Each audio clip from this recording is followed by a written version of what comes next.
So you want to know the best way to maximize the Chase UR point system? It's called the Chase Trifecta.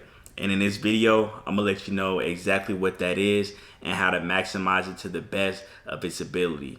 So without further ado, cue the intro.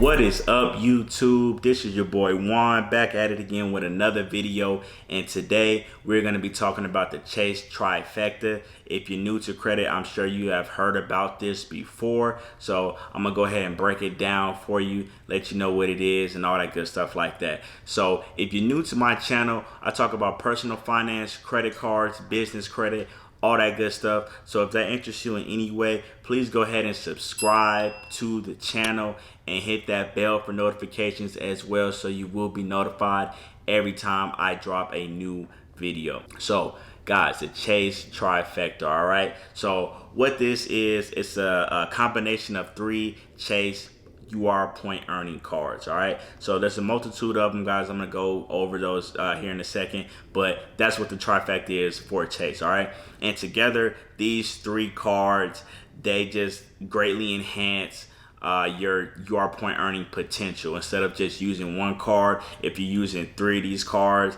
and they all have different multiplier categories, it just boosts your chances of, earning more points. Now, one of the best things about Chase, this is why I like them so much, is they make this super easy to do. You can have this card doing this, that card doing that, and it works really in conjunction very, very, very good. All right, a lot of credit card issuers, they try to do this, but like I said, Chase, they kind of really got it down pat, and they make it super easy as far as what these cards can do and what they can't do. But for most part, all these cards earn UR points, so it works out really good. So the most important cards that you want to have when trying to set up a trifecta, guys, you gotta have a Sapphire Reserve, or excuse me, not the Sapphire Reserve, but you gotta have a Sapphire card. Okay, either the Reserve or the Preferred, or on the business side you can have the Ink Preferred. All right, either one of those 3 cards, guys, you must have for this trifecta to work. And the reason that is because these cards give you that multiplier boost on top of the points that you earn with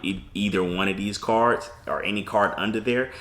They boost your points up, so when you're redeeming them through the travel portal. All right, so that's the main reason why you want to have a Sapphire card, because it just makes it a lot better.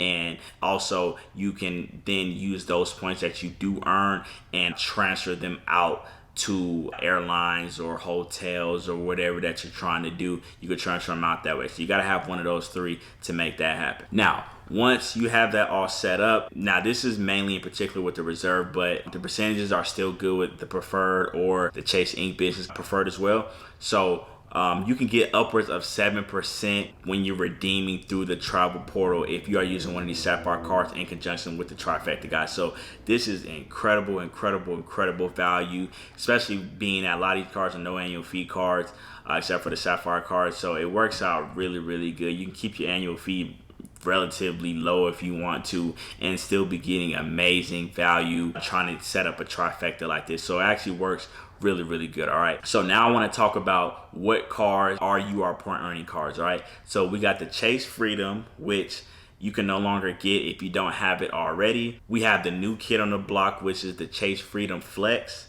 We have the Chase Freedom Unlimited. We have the Chase Sapphire Reserve, the Chase Sapphire Preferred. And then on the business side, we have the Chase Ink Business Cash, Chase Ink Business Preferred, and Chase Ink Business Unlimited. All right, so those are the cards that earn UR points. All right, so now I do want to talk about, guys, how you want to go about setting this up. All right, so like I said, the most important card is the Sapphire card. Now you can take your pick on which Sapphire cards you want. Now, if you are new to Chase and say you started out with maybe like the Freedom Flex, now I would say, or the Freedom Unlimited, whichever one that you started out with, that's fine. I would suggest now that you go and get the Sapphire Preferred first, just because it does have that very lucrative sign up bonus going on right now. It's 80K. So I definitely would suggest starting off with that Sapphire card first. and working your way up, because after that first year you can go ahead and product change to the Sapphire Reserve if you choose to do so. And if you hold on to those 80,000 reserve, if you hold on to those 80,000 points that you got on the sign up bonus, guys, then you can just use that and get that 1.5 boost when you're using it through the travel portal. All right, so that's the smartest thing to do in my opinion if you don't have any Sapphire card at all.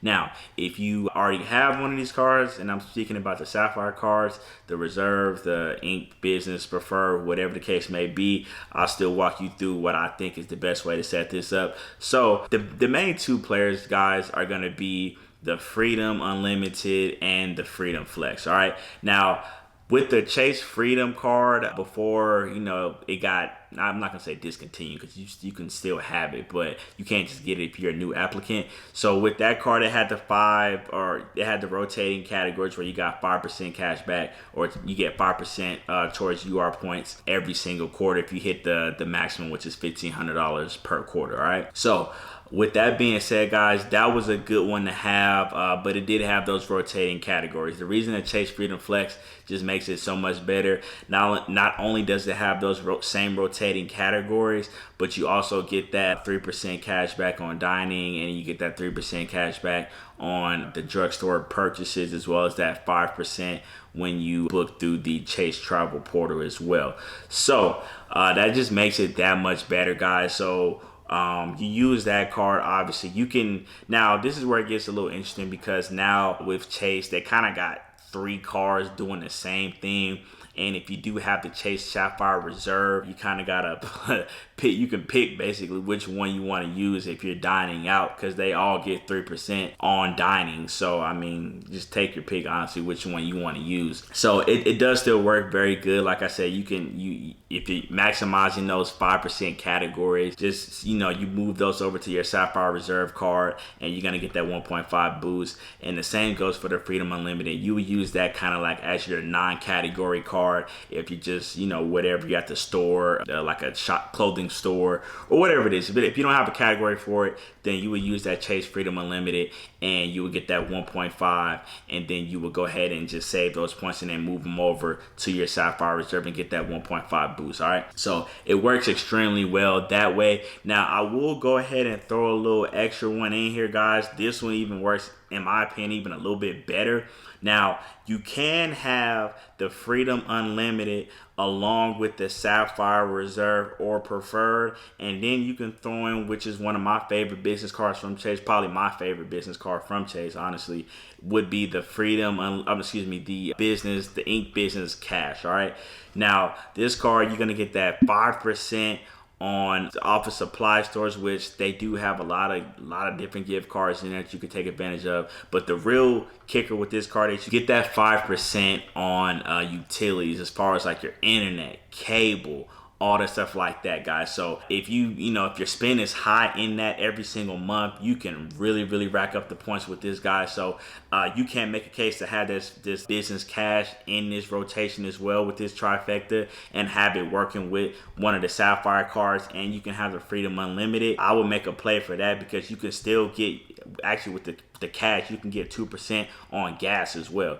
So you can definitely make a case for having that one in there. Now, honestly, I would say if you can get this freedom, if you can get this business cash, I know everybody can't get this card, but if you can, I definitely would recommend that. And I could definitely recommend you running the trifecta with the business cash, the Freedom Unlimited, and the Chase Sapphire Reserve. I definitely could see that. But for the average Joe, the trifecta to run is obviously the Chase Freedom Flex, the Chase Freedom Unlimited, and the Sapphire Reserve, guys. That is my personal selection of what you should run. Now I will throw in a flyer on this too. Now you can do a quadfecta, that's 4 cards. You can run a Sapphire Reserve, a Freedom Flex, a Freedom Unlimited, and the business cash. That honestly is probably the ultimate Chase setup, in my opinion, the way they have it set up right now with the Freedom Flex, which is a new card.